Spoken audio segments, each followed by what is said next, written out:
तो क्या हाल चाल। आ चुका है तुम्हारा भाई भवंडर भूचाल और अब होगी तबाही क्योंकि आ चुका है तुम्हारा भाई। ठीक है। तो क्लास है अपनी सिक्स्थ चैप्टर, क्वेश्चन है अपना 5, चैप्टर है 3, एक्सरसाइज है 3.5। Wow wow wow. ठीक है। तो हमारे को इस क्वेश्चन में क्या बोला गया है? क्वेश्चन बोलता है कि right the smallest 5 digit numbers and express it in the form of prime factors. ठीक है, बहुत बढ़िया। तो अब मेरे को बताओ, क्या स्मॉलेस्ट 5 डिजिट नंबर क्या है? क्या स्मॉलेस्ट 5 डिजिट नंबर ये है या स्मॉलेस्ट 5 डिजिट नंबर ये है? जल्दी से कमेंट में बताओ। अगर तुम लोग बोलती हो कि स्मॉलेस्ट 5 डिजिट नंबर ये है तो तुम लोगों को मिलता है 7 करोड़। हाँ, पर उसका इस्तेमाल तुम लोग नहीं कर सकते।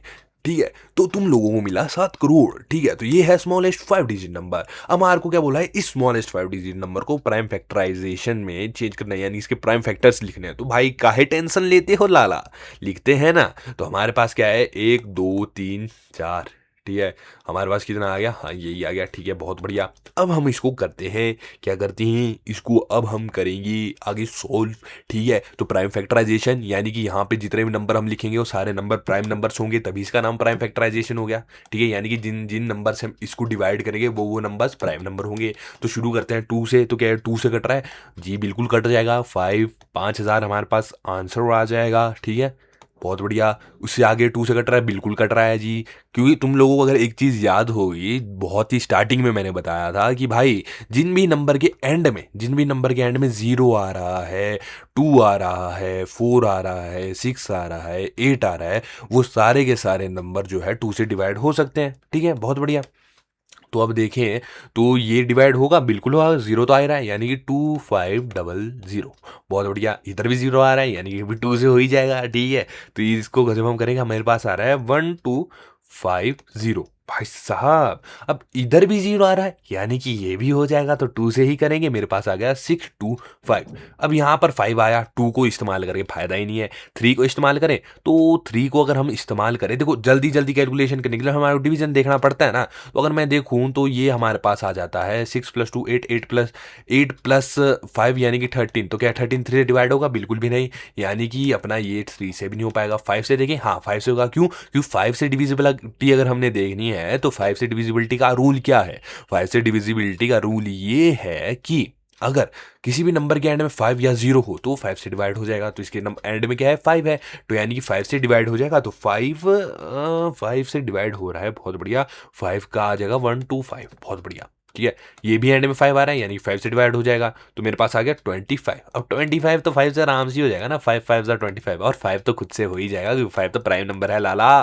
ठीक है, अब इन सारे नंबर्स को जो हम लिखेंगे तो हमारे पास क्या आएगा? प्राइम फैक्टराइजेशन से, यानी कि हमारे पास प्राइम फैक्टर्स आ जाएंगे इसके 10,000 के प्राइम फैक्टर्स आ जाएंगे। तो हमारे पास क्या है? 2 × 2 × 2 × 2। ठीक है, 2 × 2 × 2 × 2। ठीक है, यहाँ पर कहीं गलती हुई है क्या मेरी सी? गलती तो भाई जी कहीं भी नहीं हुई। ठीक है, यानी कि हमने 2 × 2 × 2 × 2 अभी ये सारे नंबर लिख देते हैं। 5 × 5 × 5 × 5। लो जी, हमारा क्या आ गया? हमारे पास आ गए प्राइम फैक्टर्स। अब अगर इसको तुम स्क्वायर करके लिखना चाहो, जो भी इसकी पावर, मतलब इसको अगर तुम पावर वाली फॉर्म में लिखना चाहो तो तुम पावर वाली फॉर्म में लिखो। अगर तुम इसी फॉर्म में छोड़ना चाहो तो भाई इसी फॉर्म में लिख दो, क्योंकि हमारे को प्राइम फैक्टर्स बोले थे और प्राइम फैक्टर्स हमने निकाल के दे दिए हैं।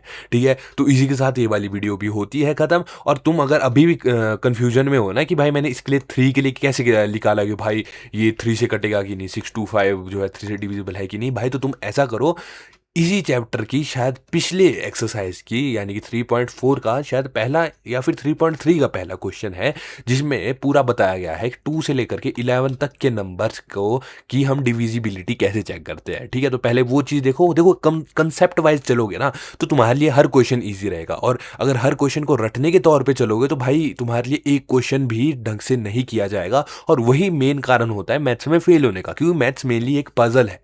ठीक है, मैथ्स क्या है? मेनली एक पजल है। ठीक है, ऐसी ऐसी जैसे मैंने राइटिंग लिखी है ना पजल की तरह, वैसे ही मैथ मेनली एक पजल है। ठीक है, जिसको तुमने सॉल्व करना है। क्या करना है? जिसको तुमने सॉल्व करना है। ठीक है, और अगर तुमने इसको सॉल्व कर दिया तो भाई तुम्हारे नंबर 100 आउट ऑफ 100 भी आ सकते हैं, ठीक है। और अगर ज़्यादा भी नहीं आया तो भाई 75 से नीचे तुम्हारे नंबर ही नहीं आएंगे अगर तुम समझ के चले जाते हो। 100 आउट ऑफ 100 तब आएंगे जब तुम समझ भी रहे हो और प्रैक्टिस भी कर रहे हो। 75 आउट ऑफ 100 तब आएंगे जब तुम समझ रहे हो, प्रैक्टिस नहीं कर रहे, पर फिर भी 75 तो आ ही रहे हैं ना अगर तुम समझ रहे हो, ठीक है। तो मिलेंगे नेक्स्ट वीडियो में, तब तक के लिए जय माता दी।